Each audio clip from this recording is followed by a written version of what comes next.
Hello, friends. Once again, welcome back to my online video lecture of English of 10th Standard English Medium. Okay, so this is going to be a YouTube lecture for the chapter, the new chapter, the necklace, chapter number 7 of the book Footprints Without Feet.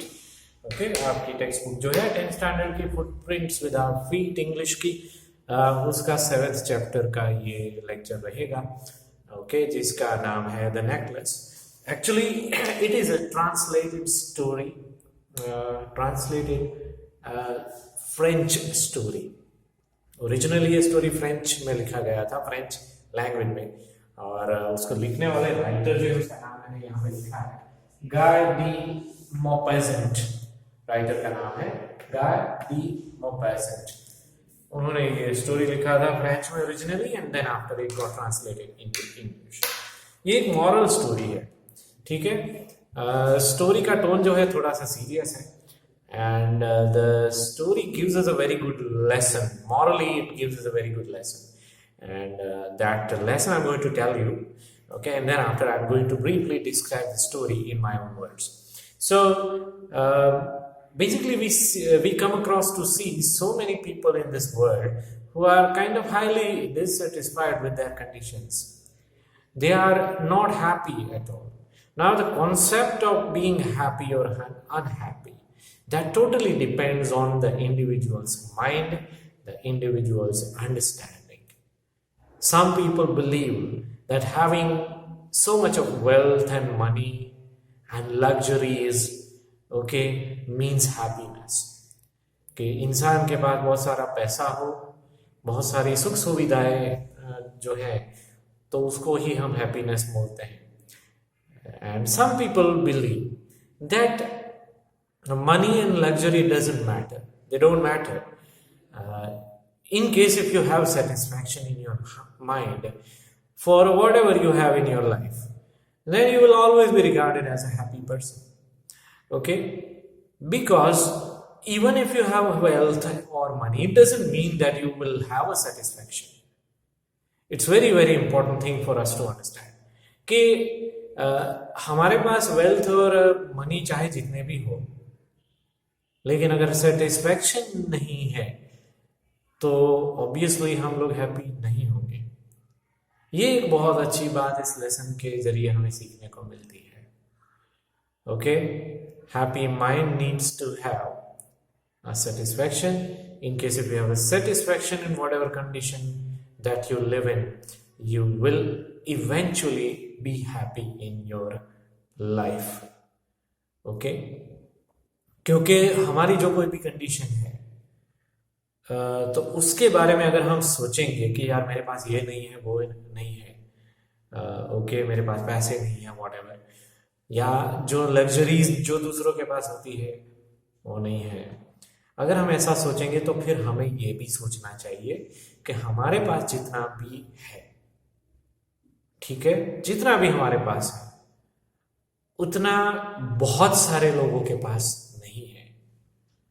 and then also those people are happy for as long as they get 2 meals in a day as long as they have a nice sound sleep at night ठीक है तो उतना मिलने पर भी वो लोग खुश रहते हैं तो फिर हमें भी तो खुश रहना चाहिए बिकॉज हमारे पास उनके मुकाबले काफी ज्यादा बहुत कुछ है ठीक है सो ये एक मॉरल लेसन हमें सीखने को मिलता है ये स्टोरी से कि अगर इंसान अपनी कंडीशन से अनहैप्पी रहता है पूरी लाइफ तो फिर वो अनहैप्पी रहता है उसको खुश रहने का कोई एक रास्ता ही नहीं होता है ही और she remains unhappy through out his और हर लाइफ क्योंकि उसका मेंटालिटी ही यही है वो सेटिस्फाइड नहीं है He does not derive satisfaction for whatsoever condition that he lives in, he or she. कोई भी इंसान की है हम यहाँ पे बात कर रहे हैं और इस स्टोरी में हम जिस इंसान की बात कर रहे हैं वो मेन कैरेक्टर एक लेडी कैरेक्टर है मटिल्डा लुइसा ओके ऑब्वियसली वो अपने हस्बैंड के साथ रहती है ठीक है और उसका हस्बैंड जो है वो तो बहुत सीधा साधा भोला भाला लड़का है। ओके, लेकिन ये लड़की, ये मैटिल्डा जो है, like from her youth period only, अपनी यंग एज से ही उसको बहुत बड़े बड़े सपने हैं मैटिल्डा के। लाइफ में बहुत सारी सुख सुविधाएं पाना, luxurious bungalow, lavish lifestyle, expectation उसकी बहुत सारी है। एक रिच लेडी की तरह उसको, हाई फाई सोसाइटी की, एरिस्टोक्रेट सोसाइटी की जो रिच लेडी होती है उसकी तरह उसको जीना है, बस ऐसा उसका सपना है, पहले से ऐसा है। बट अनफॉर्चुनेटली उसकी शादी एक क्लर्क से होती है। उसका हस्बैंड जो है वो एक क्लर्क है, सीधा साधा एक ऑफिस में काम करने वाला एक क्लर्क है, जो कि एक लोअर मिडिल क्लास से बिलोंग करता है। He does not have that much of money. However, he is a good person. He is a very straightforward man. तो ये एक प्लस पॉइंट होना चाहिए लाइफ में एक्चुअली। जो लेडी को एक सीधा साधा लड़का मिलता है, चाहे भले ही उसकी कंडीशन जैसी भी हो, लेकिन बेसिकली वो उसको खुश रखेगा, ये चीज़ को ध्यान में रखना चाहिए था इस लेडी को। But unfortunately she does not look at that positive aspect. She was always dreaming to have a lavish lifestyle. ठीक है, उसको बस रिच बनना है, and she was always, as a result of that, as a result of her prevailing situation of being a middle class lady, उसका वो एक middle class से बिलोंग करती है, इसलिए she was found to be complaining all the time to her husband कि उसके पास अच्छे अच्छे ड्रेसेस नहीं है, अच्छा घर नहीं है, ऑर्नामेंट्स वगैरह नहीं है उसके पास। उनके पास ऐसे कभी मौके नहीं आते हैं कि कभी कोई लेविश लाइफस्टाइल वाली एरिस्टोक्रेटिक पार्टी में वो कभी जा सके। Such kind of occasions do not arise in their lives. Husband बेचारा हर रोज शांति से साइलेंटली ये सारी कंप्लेंट सुन लेता है, उसके अलावा तो और कुछ उसके पास रास्ता भी नहीं है। बट ऑन वन ओकेजन एक दिन ऐसा आता है कि एक पार्टी का, एक एरिस्टोक्रेटिक पार्टी का इनविटेशन, कमिश्नर एक पार्टी दे रहे हैं, उसका इनविटेशन इसके हस्बैंड को मिलता है। ठीक है, so obviously this was an occasion that comes once in a while in such peoples lives. ठीक है, तो ये अपनी वाइफ को खुश होकर बताता है कि ऐसी बहुत जोरदार पार्टी में हम लोग जाने वाले, तो he was expecting that she would be happy at this time around. But again, she started complaining about this also. She started complaining by saying that ऐसी पार्टी में जाने का क्या फायदा जब मेरे पास पहनने लायक कोई महंगा ड्रेस भी नहीं है। क्या मुंह लेकर मैं जाऊंगी ऐसी पार्टी में? What am I going to wear in between those people who would wear very expensive clothes and attires and garments and gowns and all? Suit boot वाली पार्टी होगी है तो ये सब मेन है ऑब्वियसली वो वैसा पहनेंगे, और जो लेडीज हैं वो एक्सपेंसिव गाउन्स वगैरह पहनेंगे, ऑर्नामेंट्स वगैरह पहनेंगी, तो उसमें मैं क्या पहन के जाऊंगी? तो ऐसी पार्टी में हम लोग नहीं जा सकते हैं। अगर हमें पहनने के लिए ठीक ठाक ढंग के कपड़े अगर नहीं है तो it would be totally useless for us to go in any such parties. तो उसका हस्बैंड उसको एक बहुत मुश्किल से अपने बचाए हुए उसका जितना भी सेविंग है, ठीक है, वो पैसों से वो पैसे खर्च करके उसके लिए एक एक्सपेंसिव गाउन लाके देता है, just for this party only. एक ही पार्टी में पहनने के लिए, उसको खुश रखने के लिए उसका इरादा बहुत नेक है कि वो अपनी वाइफ को बस भले ही for a temporary, for a brief period of time, but just for this party's sake, he was just looking forward to see her happy. ठीक है, और साथ ही साथ में उसके लिए एक अच्छा सा ड्रेस भी हो जाएगा, ऐसा सोच के वो एक एक्सपेंसिव गाउन उसको लाके देता है। He spent all the savings that he had. Okay, और उसके लिए एक पार्टी के ओकेजन को अनुरूप एक गाउन जो है वो लाके देता है। But after getting this gown also, this lady was still unhappy. इस बार उसने ये कारण दिया कि गाउन तो चलो अच्छा वाला लाके दिया आपने, लेकिन अकेले इस गाउन को मैं कैसे पहनूंगी? She meant to say that such kind of beautiful dressing needs to have a beautiful ornament also. मेरे पास ornament तो कोई है नहीं, गहने वगैरह, कोई नेकलेस, ओके, जो स्टोरी का टाइटल है उसका जिक्र अभी आ रहा है, नेकलेस। ऐसा कोई नेकलेस तो है नहीं, मैं पहन क्या करूंगी? इवन एक सस्ते वाला नेकलेस भी मेरे पास तो नहीं है। तो वापस रोने लगती है, ओके। और वो नेकलेस खरीदने की भी अब कैपेसिटी नहीं है, जो सारा सेविंग था वो तो एक गाउन खरीदने में ही खर्च हो गया। और ओरिजिनल डायमंड का नेकलेस तो काफी महंगा भी आता है। So again she was like complaining about her situation कि काश मैं अगर रिच फैमिली से होती तो मेरे पास भी ऐसे नेकलेस होते, बार बार हम ऐसी पार्टी में जाते, ओके। तो उसके हस्बैंड को एक आइडिया आता है कि हम अभी भी पार्टी में तो जा सकते हैं। उसको एक आइडिया देता है कि तुम्हारी एक रिच फ्रेंड है, उसके पास से तुम नेकलेस इस पार्टी के लिए बोरो कर लो, ओके। उस फ्रेंड का नाम है मैडम फॉरेस्टियर। मैंने ब्रैकेट में ये भी लिखा है कि she was richly, okay, who was a friend to Matilda Louisel। Matilda Louisel की ये फ्रेंड थी और फाइनेंशियली उसका कंडीशन थोड़ा ठीक ठाक था, अच्छा था। और उसको पता था कि ऐसे नेकलेस वगैरह उसके पास भी डेफिनेटली होंगे, ओके। तो या they finally decided to borrow the necklace from this lady. Necklace borrow कर लिया जाता है। नेकलेस पहन के ये कपल जो है वो पार्टी में जाते हैं, and with a new gown with a very attractive sort of necklace, this lady Matilda was looking very beautiful, very attractive also, very glamorous also.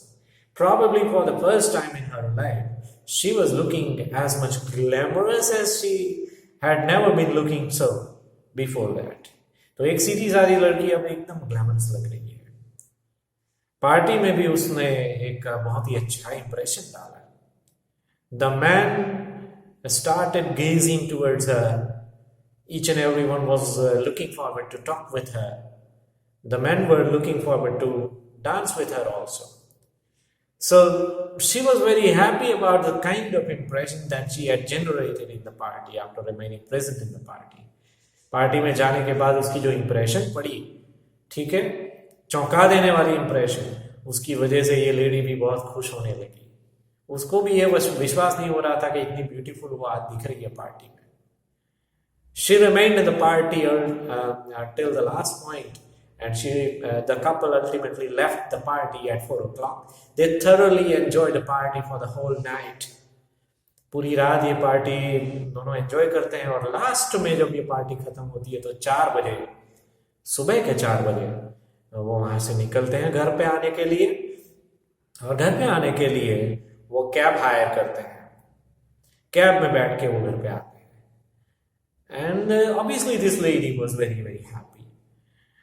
और उसको घर पे आने के बाद ये होता है कि सभी लोग मुझे इतना सराह रहे थे, सभी लोग मुझे इतना अप्रिशिएट कर रहे थे, इतना घूर घूर के मुझे देख रहे थे, तो मुझे भी लिटरली देखना चाहिए आईने में कि मैं कैसी लग रही हूँ। ये सोचकर वो आईने में देखती है। She just wanted to appreciate herself by looking at the mirror before going to sleep.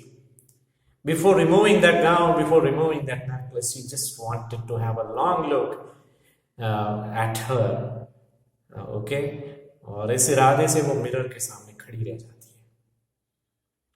But at her utter shock, she found that the necklace was missing.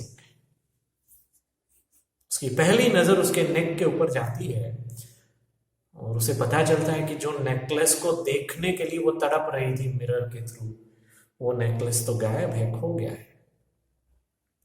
अब क्या? So both the couple were in stress, in a bit of heavy stress कि necklace अब कहां पे होगा। तो obviously जो root से आए थे उस रूट पे उन्होंने पता किया, खास करके कैब ड्राइवर, उसका नंबर कैसे भी करके खोज कर उनसे इंक्वायरी की कि कैब में शायद गिर गया हो नेकलेस, रास्ते में चलते हुए शायद गिर गया हो। जहां पे पॉसिबली उनको लग रहा था इंक्वायरी करना, वहां पे उन्होंने इंक्वायरी कर लिया। लेकिन unfortunately by applying all sorts of means of recovering the necklace, they still were not able to find out the necklace. उनको नेकलेस नहीं मिलता है। अब ये नेकलेस तो बोरो किया हुआ नेकलेस था। अगर खुद का नेकलेस होता तो ऑब्वियसली किसी को एटलीस्ट जवाब नहीं देना था उनको, भले ही लॉस हो गया है, लेकिन एटलीस्ट किसी को जवाब नहीं देना था, लेकिन ये तो किसी और का नेकलेस था जो ये लेडी से उन्होंने बोरो किया था। लेडी का नाम वापिस मैं आपको बता देता हूँ, मैडम फॉरेस्टियर। अब इसको लौटाना होगा ये नेकलेस, तो क्या जवाब देंगे? मैडम फॉरेस्टियर, ओके, उसको नेकलेस तो लौटाना पड़ेगा। Both of them mutually decided not to reveal the real story to Madam Forestier. Both of them mutually decided to get the similar necklace from somewhere. I mean to buy the similar necklace from somewhere. Okay? जैसे तैसे करके कर्जा करके भी, loan वगैरह उधार लेके भी बिल्कुल वैसा का वैसा नेकलेस खरीद के ये लेडी को, मैडम फॉरेस्टियर को वापस दे दिया जाए, ऐसा दोनों म्यूचुअली डिसाइड कर रहे हैं। And based on that decision the husband took a loan at a very high interest, और जैसे तैसे करके उनको ये नेकलेस तो कहीं से मिल जाता है। The similar necklace they found out from a jewellery shop, but as far as the cost of this necklace was concerned, it cost them 36,000 francs. ठीक है, 36,000 francs ये उसकी प्राइस है, इतने में उनको ये नेकलेस पड़ता है। So obviously he had to take this much amount of loan from a borrower at a very high interest. बहुत ही ज्यादा इंटरेस्ट पे ये लोन लेना पड़ती है उनको, ठीक है। और ऑब्वियसली इतने कर्जे में अब ये कपल आ गया तो पहले से भी इनकी कंडीशन तो खराब हो गई। नेकलेस ले लिया, नेकलेस लेने के बाद ये लेडी को वापस दे भी दिया, ओके, मैडम फॉरेस्टियर को। मैडम फॉरेस्टियर को नेकलेस देते वक्त वो मैडम ने तो नेकलेस के सामने देखा भी नहीं, ओके, और बॉक्स जैसे उसने दिया था वो वैसे ही उसने एक्सेप्ट कर लिया और कबर्ड में रख दिया वापस। लेकिन प्रॉब्लम अब ये कपल को ऐसा है कि इतना सारा भारी कर्जा जो उन्होंने किया है उसको किस तरह से लौटाना है। So basically there was a drastic change in their lifestyle altogether. दोनों की लाइफस्टाइल में बहुत फर्क आ गया। घर पे जो काम वाली रखी थी उसको उन्होंने विदा कर दिया, सारा काम अब ये लेडी करेगी, ओके, मैटिल्डा करेगी, ऐसा डिसाइड कर लिया गया। So all sorts of work that she had not done in her lifetime she had to do now. She started doing it now. She had to visit the grocery shop, the butcher shop by herself, the milkman by herself, and at the same time she had to do all sorts of household work by herself as well. ठीक है, जितना हो सके उतने सारे खर्चे जो है वो कम कर दिए, सारा घर का काम वो खुद करने लगी। As far as that man is concerned, उसका हस्बैंड जो है, ठीक है, जो ऑलरेडी एज अ क्लर्क की फुल टाइम जॉब तो कर ही रहा था, but even after coming back home, he found a kind of a part-time job, work from home जिसको कह सकते हैं, ऐसे घर पे बैठ के करने का काम उसने ढूंढ लिया। कॉपी राइटिंग का वर्क वो करने लगा। हालांकि उसमें पैसे बहुत ही कम मिल रहे थे, लेकिन that was the ultimate option, that was the only option after coming back from office. Okay, रात के शाम के वक्त तो और कोई ऑफिस खुला नहीं होता है, इसलिए घर पे बैठ के मिलने वाला यही काम वो कर सकता था, तो वो करने लगा। And after enormous struggle continuously for 10 years, this couple was able to come out of this debt. इस कर्जे में से ये कपल को बाहर आते आते 10 साल का स्ट्रगल हुआ. After 10 years, obviously this lady was not looking as much attractive as she used to look. Okay? अब उसके बाल खराब हो गए हैं, चेहरे पे जो है वो wrinkles पड़ गए हैं. She was not at all looking very attractive. Instead of that, she was looking older now. बाल उसके खराब हो गए हैं और चेहरे को देख के पता चल जाता है कि अब उसकी उम्र हो गई है. ओके 10 साल गुजर गए ये कर्जा चुकाते चुकाते. And on one fine day on the Sunday morning, okay, उनको अचानक ये लेडी रास्ते में मिल जाती है, मैडम फॉरेस्टियर, जिनसे उन्होंने 10 साल पहले नेकलेस लिया था एक पार्टी में जाने के लिए. वो लेडी अब उनको रास्ते में मिल जाती है और अचानक से पूछ लेती है कि क्यों ऐसे दिख रही हो, एकदम तुम्हारा कोई एकदम जैसे बॉडी का तुम्हारा जो लुकआउट है एकदम ठीक नहीं लग रहा है. हालांकि 10 साल गुजर गए लेकिन फिर भी you are not looking healthy at all. क्या प्रॉब्लम है उसका, क्या राज है?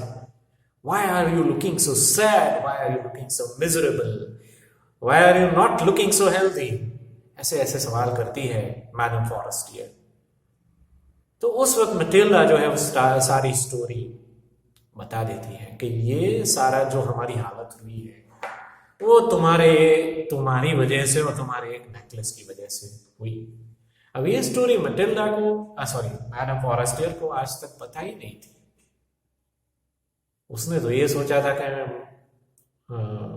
उसको अपना नेकलेस वापस मिल गया.